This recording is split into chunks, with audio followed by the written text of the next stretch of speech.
శ్రీరామ్ జై శ్రీరామ్ భారత్ మాతా కీ భారత్ మాతా కీ నరేంద్ర మోడీ గారి నాయకత్వం అమిత్ షా గారి నాయకత్వం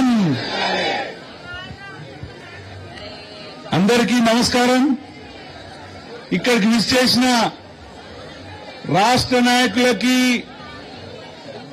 నగర నాయకులకి ముఖ్యంగా నా బోరబండ కార్యకర్తలకి మరియు ప్రజలందరికీ ఓటర్ మహాశయులందరికీ నమస్కారం ఈరోజు బోరబండలో కని విని వెరగని నీతిలో ఈ యొక్క జన సముద్రాన్ని చూస్తుంటే నాకైతే 14th దాకా వెయిట్ చేయనక్కర్లేదు అనిపిస్తున్నది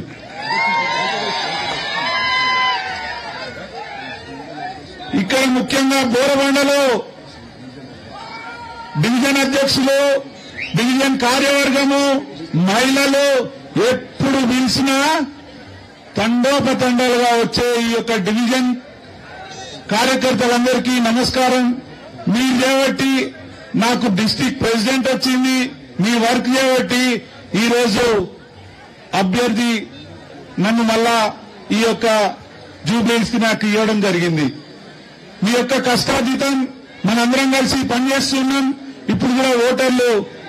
ఎంతో ప్రేమగా నన్ను వదిలేదన్నా మేము మీ అంటే ఉంటామని చెప్పడం జరుగుతుంది మీ అందరికీ నమస్కారం తెలియజేసుకుంటూ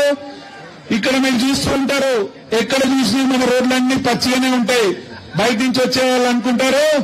జూబ్లీస్ అనగానే చాలా బాగుంటది జూబ్లీస్ అంటే ఏదో అనుకుంటారు ఇక్కడికి వచ్చి చూస్తే గానీ తెలియదు దగ్గర 90% ఆఫ్ ది మన జూబ్లీస్ మొత్తం రోడ్డు మీద మొత్తం గలీస్తూనే ఉంటది రోడ్లు ఎక్కడా లేవు హై టెన్షన్ వైర్లు వాటర్ ప్రాబ్లము మనకు రెగ్యులరైజ్ చేస్తారన్నారు ఎక్కడ రెగ్యులరైజ్ చేయలేదు ఇక చెప్పుకుంటూ పోతే పొద్దున్నాక చెప్పుకుంటూ పోవచ్చు ఏ ముఖం పెట్టుకుని కాంగ్రెస్ వాళ్ళు మళ్ళీ మన దగ్గరకు వస్తున్నారు ఇంతకుముందు 10 ఏళ్ళు 11 ఏళ్ళు ఉన్నటువంటి ఎమ్మెల్యే గారు మీకు ఇది చేస్తా అది చేస్తా అని చెప్పి ఏమైనా చేసిరా అండి 2 పడకల గది వచ్చిందా ఇక్కడ చాలా మంది బోరబండ మహిళలు ఉన్నారు మీ అందరికీ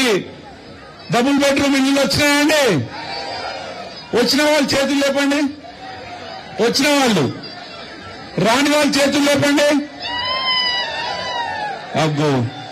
ఇక మళ్ళీ ఎందుకు రానిస్తున్నారు మమ్మల్ని మీరు ఓటాడించడానికి ఇంటికి వచ్చినప్పుడు అడగరా మీరు ఏ ముఖం పెట్టుకొని వస్తున్నారని అడగరా కాంగ్రెస్ వాళ్ళని బీఆర్ఎస్ వాళ్ళని అడగాలి మన గొంతు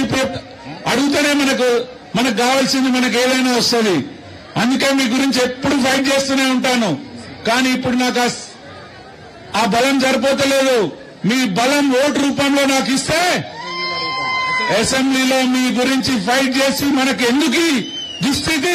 జూబ్లీస్ లో ఉంటున్నందుకు మనకి కర్మ తప్పదా మనం అందరం కూడా మళ్లీ చెప్తున్నాను 11వ తారీఖు రోజు జరగబోయే ఎన్నికల్లో వాళ్ళకి బుద్ధి చెప్పాలంటే కమలం పువ్వు అనే 1వ నెంబర్ మన సీరియల్ నెంబర్ 1 మీద ఓటేసి నన్ను గెలిపించవలసిందిగా మీ అందరినీ కోరుకుంటూ ఇక్కడ మీకు తెలుసు అక్కడ మనం రోడ్డు మీద శివాజీ విగ్రహం పెట్టుకోవాలని మనం ట్రై చేసినాం ఏమైందమ్మా రాత్రికి వచ్చి మొత్తం దాన్ని కూలగొట్టిండ్రు ఎవరు కూలగొట్టిండ్రు ఈ బీఆర్ఎస్ వాళ్ళు అప్పుడున్నటువంటి బీఆర్ఎస్ వాళ్ళు కూలగొట్టి ఏం చెప్తారంటే ఇక్కడ పర్మిషన్ లేదు అన్నారు మనం ఒక ఫోన్ చేసిన బండి సంజయ్ గారికి అన్నా ఇక్కడ ఈ పరిస్థితి ఉన్నది మనం చిన్న స్టాచ్యూ పెట్టుకుంటే శివాజీది ఇట్లా కూలగొట్టిరు అని చెప్పి మన వాళ్ళందరినీ అరెస్ట్ చేసి లోపడేసిర్రు అన్నా అంటే అరగంటలో వచ్చిండు అరగంటలో బండి సంజయ్ గారు వచ్చి కొన్ని వేలాది మందిగా వచ్చారు ఇక్కడ ఆ రోజు బండి సంజయ్ గారైనా సరే నేనైనా సరే కిషన్ రెడ్డి గారైనా సరే ప్రామిస్ చేసింది ఏంటంటే గవర్నమెంట్ వచ్చిన ఫస్ట్ డేనే ఇక్కడ శివాజీ విగ్రహం పెట్టిస్తామని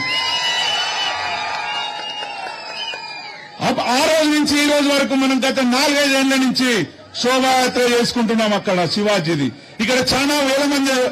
వస్తూ ఉంటారు వాళ్ళు అడిగేది ఎప్పుడైనా వచ్చి అన్నా శివాజీ విగ్రహం ఎక్కడా అని అడుగుతారు నన్ను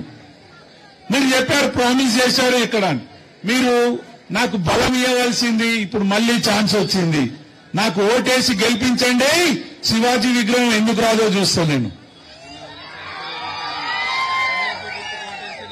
పువ్వు గుర్తుపై, కమలం పువ్వు గుర్తుపై 1వ నెంబర్ గుర్తు, సీరియల్ నెంబర్ 1పై మీ ఇంటి పక్కన వాళ్ళందరినీ ఓటేసి గెలిపించవలసిందిగా మీ అందరినీ కోరుకుంటూ సెలవు తీసుకుంటున్నాను. భారత్ మాతాకి. ఇప్పుడు